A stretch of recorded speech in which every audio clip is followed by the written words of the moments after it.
Hi, it's me, Peggy, from South Australia in my front room. My first video was taken down immediately.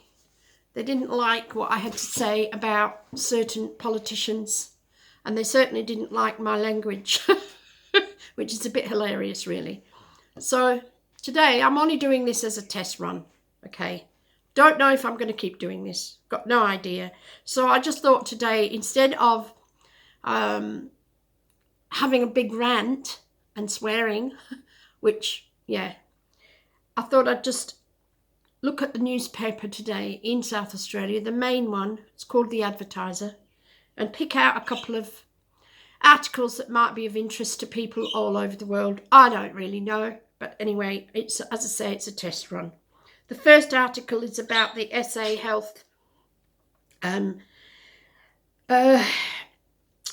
SA Health, because this week apparently 4 babies died in hospital due to underdosing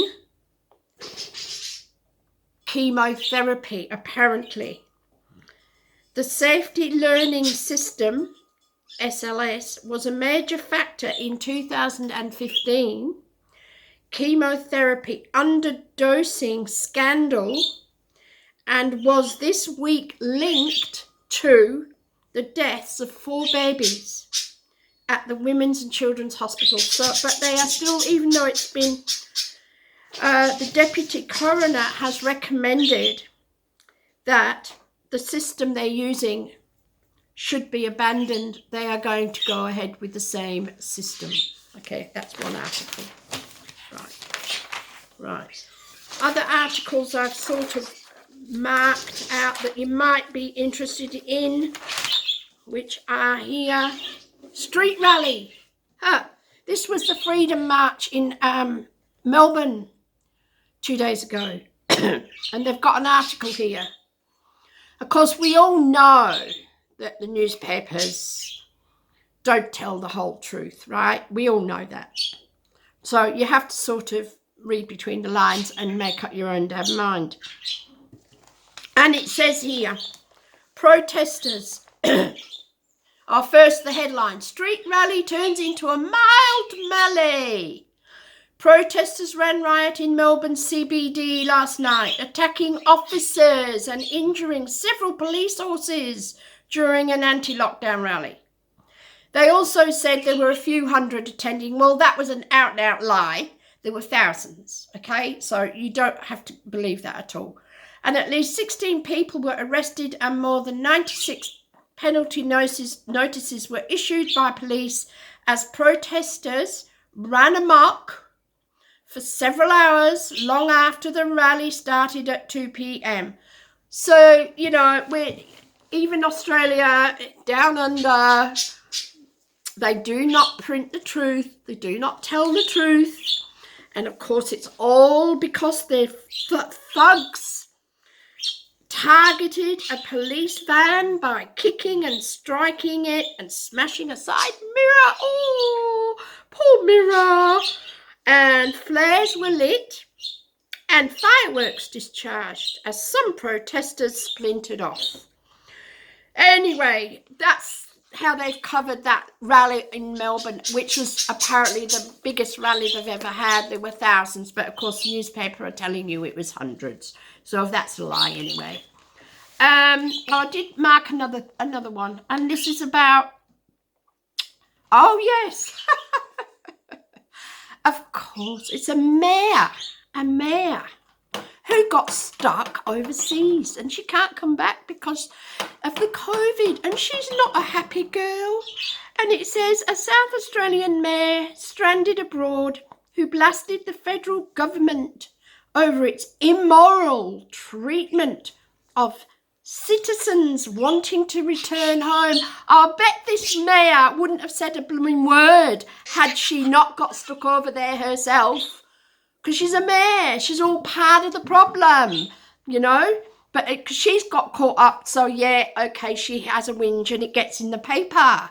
Okay, Adelaide Hills Mayor Jan Claire Wisdom, funny name, who is pictured here, but you don't want to see her face, went to the UK to say goodbye to her dying father and has been trying to return to Adelaide since September. Oh, poor thing. She's criticised the government's repatriation scheme, which she said was too costly and left many playing the numbers game. I'm not going to read the rest of it because, you know, but there is another article at the end. It said the first of 8, this is good news, I suppose. The first of 8 repatriation flights from cities across the world touched down in Darwin yesterday. Now, I believe they will be put into quarantine as well for 14 days. The 175 people boarded the flight in London and are now in the Howard Springs quarantine facility at a personal cost. Oh my God, they are having to pay for their own hotel costs.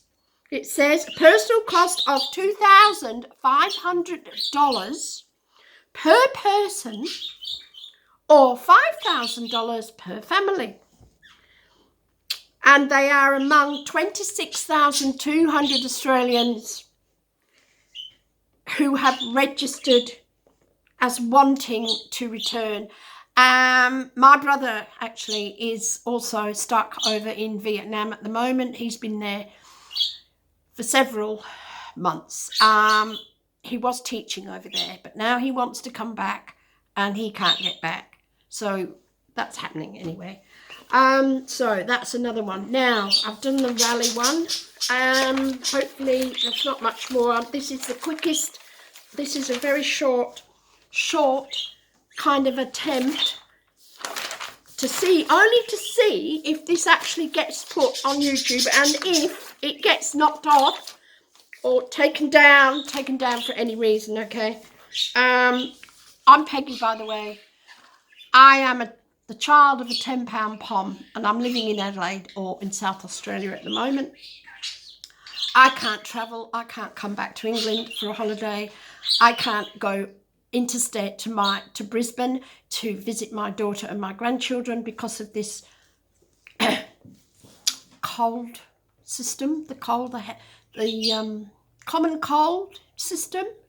You who are awake, you know exactly what I'm trying to say here, but I can't say what I want because guess what? YouTube will take it down. Right.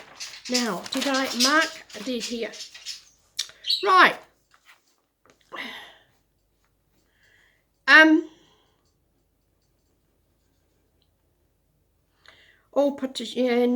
That's not suicide. Oh, suicide. The suicide stuff that's going on. Apparently, this is what's being told to us. Rising numbers of suicide deaths in South Australia are both confronting and a stark message to our policymakers. Policymakers, really.